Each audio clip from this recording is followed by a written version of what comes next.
Hello, welcome back to the tutorial series. In this episode, we're going to do the side pieces. As you can see, this side's ugly. This side is very smooth and nice. I'm also going to show you how to make the side earpieces and the little horns. So enough talking, let's get into it. First thing you're going to do is tape side of the mask and make sure to get into the contours of the top and front mask pieces.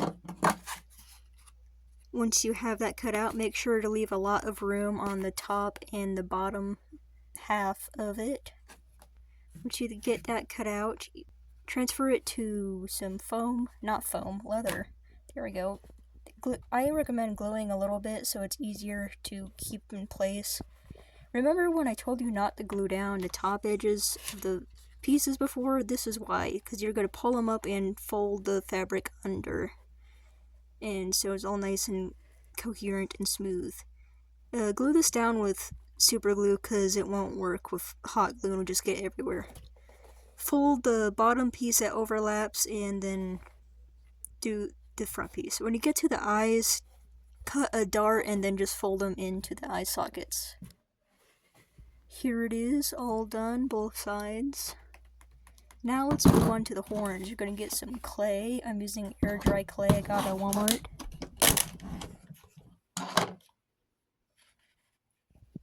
Get a pretty good size ball out of it. I end up getting out too much here.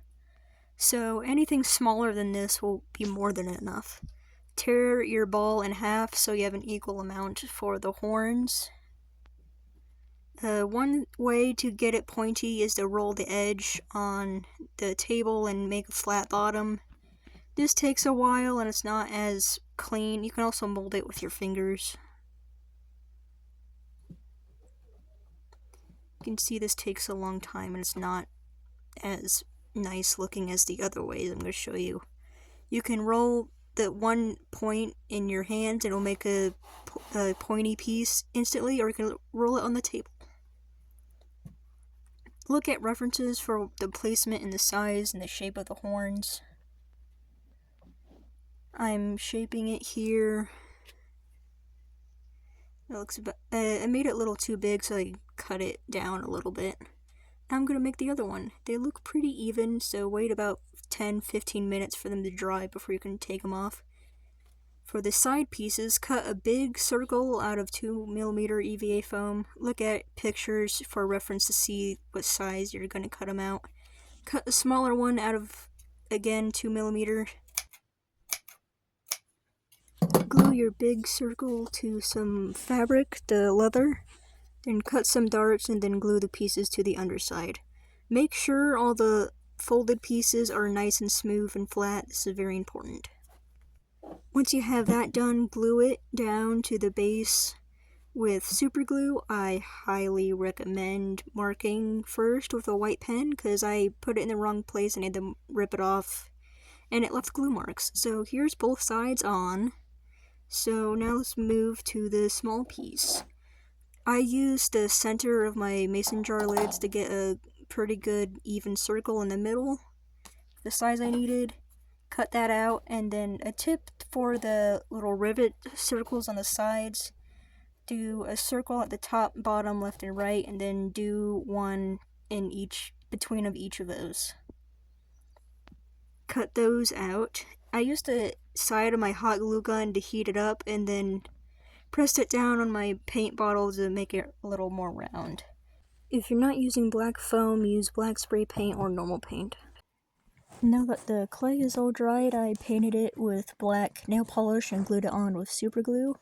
And for the side pieces, I traced out the center onto 5mm AVA foam and then drew a circle around that and cut it out and glued it onto the back. And now you can glue it on, make sure it's center, use a white pen to mark if you need, and glue it on with some super glue. Once you have that glued on, put glue on the bottom edge of the outside of the ring and then glue it down all around. And once you get that glued on, use the center of the foam from earlier to cut out a circle and then cut it down to the size that you want to go into the center of it. And then glue it down with super glue. Once that's all finished, it looking pretty good so far. Once you get that done, you can put glue in the center and then cover it with nail polish for that center rivet that they have. And do the same for the outside.